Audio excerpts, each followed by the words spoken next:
moment instantly generated a memory to try to mitigate the present horror?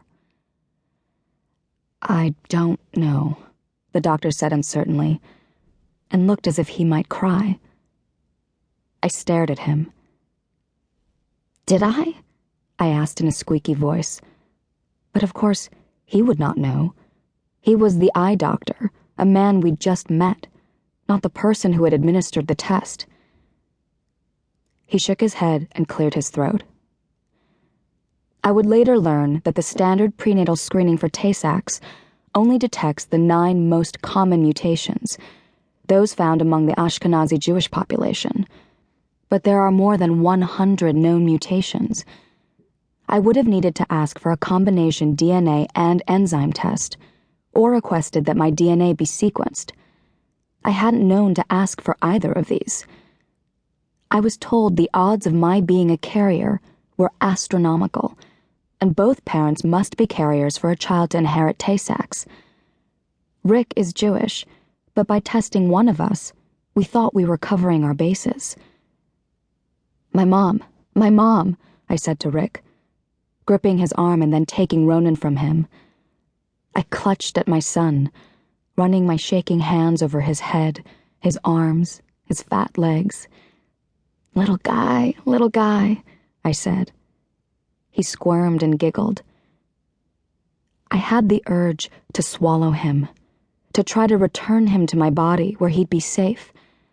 But of course, he'd never been safe, not even there. Where's my mom? I was shouting now. I need to call my mom. Where's the phone? Give me the phone. Well, what can we do about it? Rick asked, glancing between me and Ronan and the doctor, digging in the diaper bag for the cell phone. But I knew enough about Tay-Sachs to know that there was nothing at all for us to do, and that my life, the life as a new and hopeful mother, was over. The doctor looked at the two of us. No, I'm so sorry, he said. There's no way to fix it. They die, I stuttered. I had the sensation of skin falling away from bone. I hugged Ronan more tightly. They die. I wanted to vomit, and my grip on Ronan was scaring him. I loosened my arm slightly. What? Rick asked. Surely they die, I said firmly in a high-pitched voice. And this time he understood that I meant Ronan. That Ronan, our boy, our baby, our child, would die. The world was broken, and the three of us, Ronan, Rick, and I, were falling into its mouth.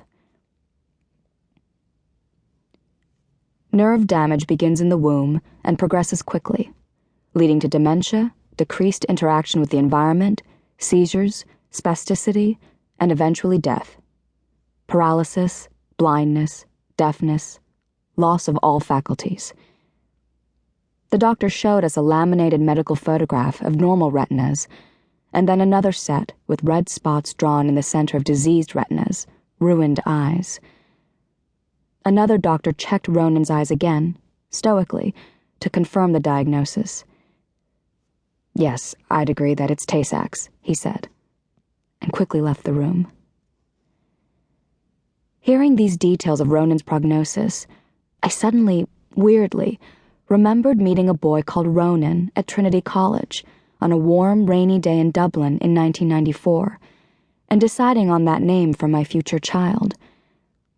I remembered his hand, soft and warm, in my own, and the blonde curls that stopped just short of his eyebrows.